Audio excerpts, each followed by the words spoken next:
maîtresse d'un homme marié. Partie finale, de la saison 1. C'était le grand jour. La nuit du gala. La grande salle de bal luxueux de l'hôtel Lumière tamisée. L'élite de la ville, des célébrités, des journalistes.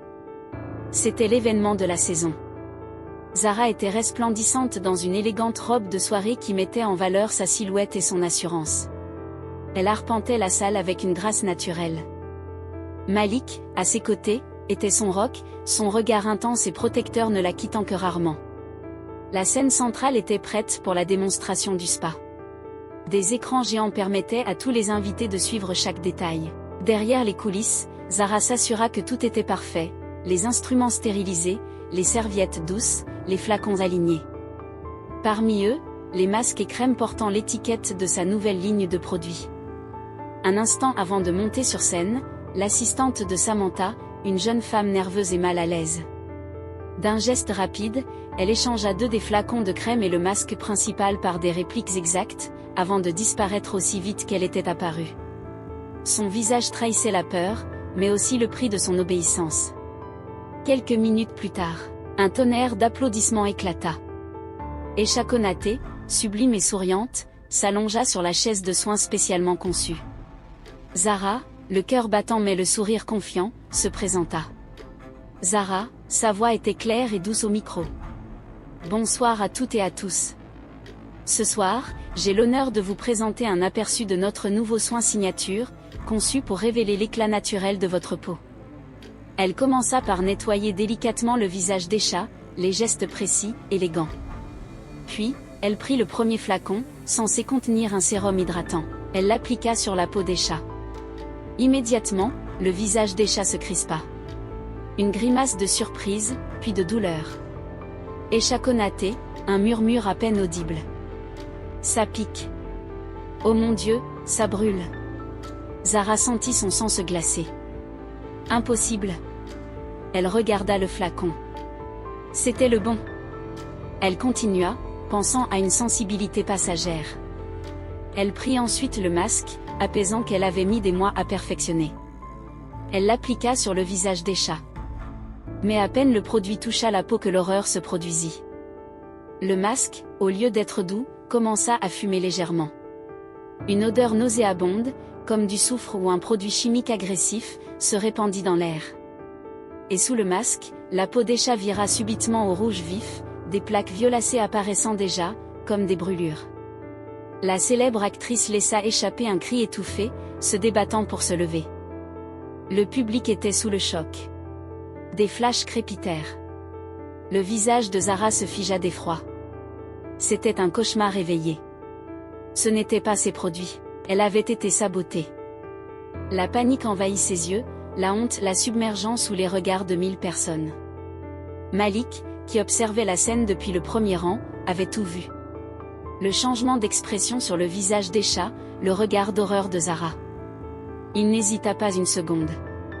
Malik, sa voix, d'une autorité glaciale, résonna dans le micro qu'il arracha. Stop. Éteignez les lumières sur la scène. Tout de suite. Il se tourna vers Zara. Son regard rempli d'une fureur contenue. Malik, à voix basse, uniquement pour elle et Esha. Qu'est-ce qui s'est passé? Zara, les larmes aux yeux, secouée. Ce ne sont pas mes produits. Je ne sais pas. Malik ne lui laissa pas le temps de finir. Il tira Esha et Zara des regards, les entraînant en coulisses. Le chaos régnait dans la salle. Au milieu de la cohue, Samantha se tenait debout, son sourire un instant triomphant, avant de le masquer sous un air de fausse préoccupation. Esha Konaté, le visage tuméfié et rougeoyant, était allongé sur une table, entouré par l'équipe médicale de l'hôtel, qui tentait de soulager la brûlure chimique. Son manager hurlait au téléphone, menaçant de poursuites et de scandales. Malik, le visage d'une froideur mortelle, était au milieu de l'action. Il donnait des ordres d'une voix basse, mais d'une autorité implacable. Pas un seul mot aux journalistes. Je veux la meilleure équipe de dermatologues sur place dans la demi-heure. Et assurez-vous que toutes les caméras de sécurité du backstage soient récupérées immédiatement. Je veux la séquence complète. Zara était un peu à l'écart, le corps secoué de tremblements. L'humiliation était une chape de plomb sur elle. Le visage brûlé d'Esha Konaté tournait en boucle dans sa tête. Elle se sentait responsable, même si elle savait, au plus profond d'elle-même, que ce n'était pas sa faute. Son nouveau départ, son empire, venait d'être souillé, publiquement. Malik, le visage tendu, se tourna vers Zara. Son regard brûlant cherchait le sien. Zara, sa voix était brisée par les sanglots. Malik. C'est ma faute. C'est fini. Mon nom.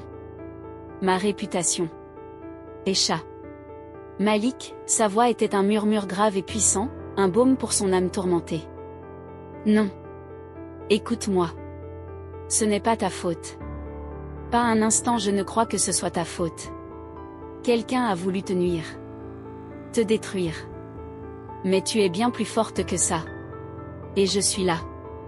Je te crois. Je suis avec toi.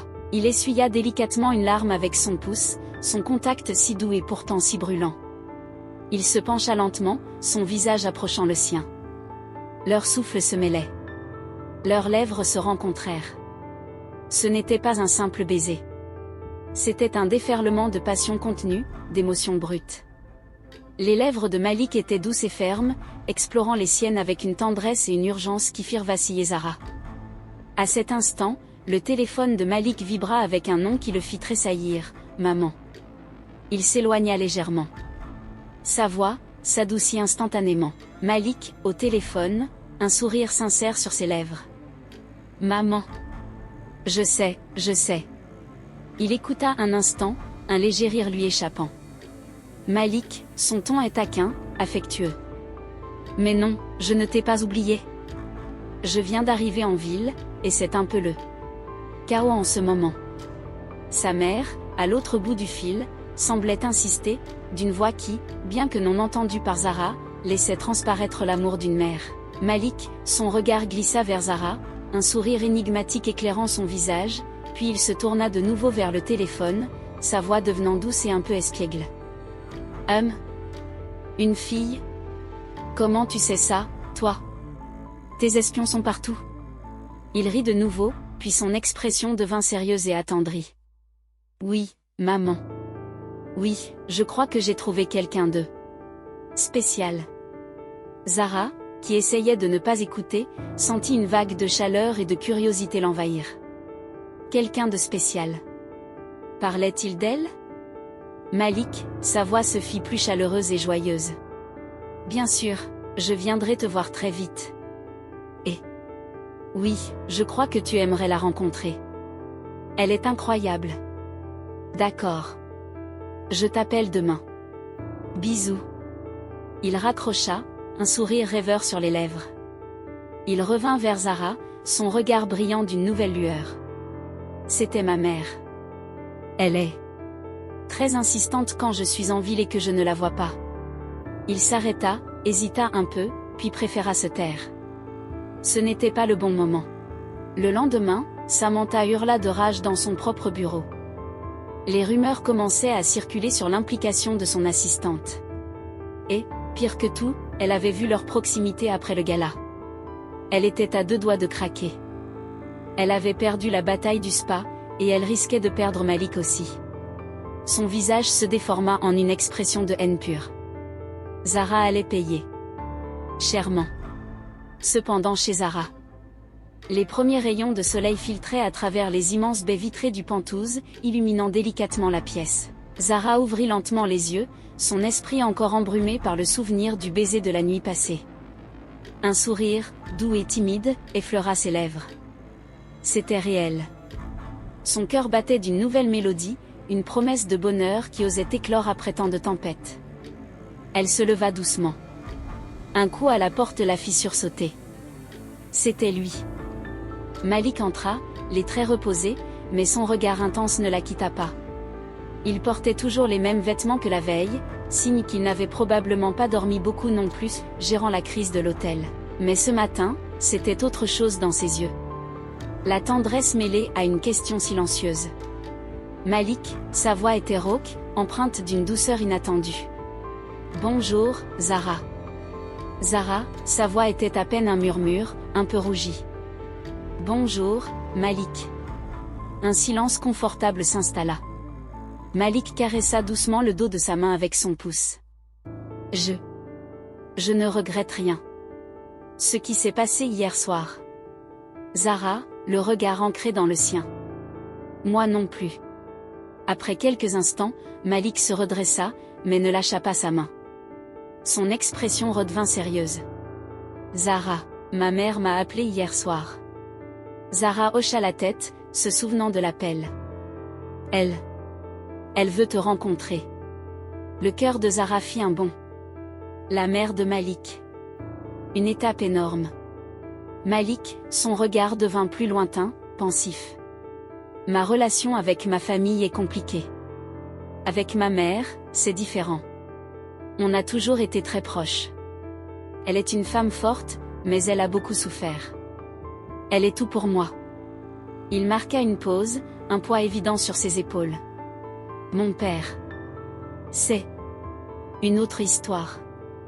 Je n'ai plus aucun contact avec lui depuis des années. Nos valeurs sont diamétralement opposées. J'ai préféré bâtir mon chemin seul, loin de son ombre, sans son nom. Il ne se soucie que de sa propre ambition. C'est pour ça que je n'ai jamais voulu que qui que ce soit connaisse cette part de ma vie. C'est un passé que j'ai voulu enterrer. Zara le regarda, les yeux écarquillés par l'émotion. Il venait de lui livrer une part de son âme, une blessure profonde liée à un père qu'il reniait. Zara, sa voix, un peu tremblante, se fit douce. Je comprends. C'est une grande confiance que tu me fais, Malik. Merci. Et si ta mère veut me rencontrer, je le ferai. C'est important pour toi. Un immense soulagement traversa le visage de Malik. Il la regarda avec une reconnaissance infinie. Le jour suivant marquait leur rencontre avec les parents de Malik. Zara était à la fois nerveuse et excitée à l'idée de rencontrer la mère de Malik. Malik lui avait dit que sa mère était une femme aimante, très différente de son père. Elle avait choisi une élégante robe, moderne et raffinée, voulant faire bonne impression pour cette rencontre si importante aux yeux de Malik. Quelques heures plus tard, Malik conduisait sa voiture de luxe, silencieux. L'ambiance était chargée d'une douce anticipation. Ils descendirent de la voiture. Un jeune domestique en livrée les attendait déjà à l'entrée, un sourire poli sur les lèvres. « Monsieur Malik, bienvenue. Votre mère vous attend dans le grand salon. » Le domestique les conduisit jusqu'à un immense salon spacieux. « Asseyez-vous, s'il vous plaît. Madame arrive. » Il se retira discrètement.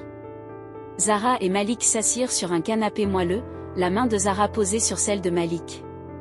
Un silence empli d'une légère nervosité planait dans la pièce, le calme avant la tempête. Zara observa le décor, cherchant un indice sur la personnalité de la mère de Malik. Soudain, les grandes portes coulissantes du salon s'ouvrirent à nouveau. Zara tourna la tête, un sourire de courtoisie déjà esquissé sur ses lèvres, prête à saluer la mère de Malik. Mais son sourire s'évanouit. Ses yeux s'écarquillèrent d'horreur. Non, non. Impossible. Entrant dans la pièce, côte à côte, le regard fier et l'air imposant, marchaient Yara et Pierre. Les parents de Malik n'étaient autres que Yara et Pierre. Leurs yeux s'écarquillèrent de la même horreur que ceux de Zara. Au milieu de cette implosion silencieuse, Malik les regarda, l'un après l'autre. Il ne comprenait rien. Absolument rien. Pourquoi ces réactions? Que se passait-il? Fin de la saison 1. Le silence est tombé. Le choc est là. Rien ne sera plus jamais comme avant. Préparez-vous. L'histoire de Zara, Malik, Pierre et Yara ne fait que commencer. La suite s'annonce inoubliable. À mes chers abonnés, mes fidèles compagnons d'aventure. Un immense merci. Du fond de mon cœur, merci d'avoir été là, à chaque chapitre, à chaque rebondissement, à chaque émotion. Votre soutien, vos commentaires, votre passion. C'est ce qui donne vie à cette histoire.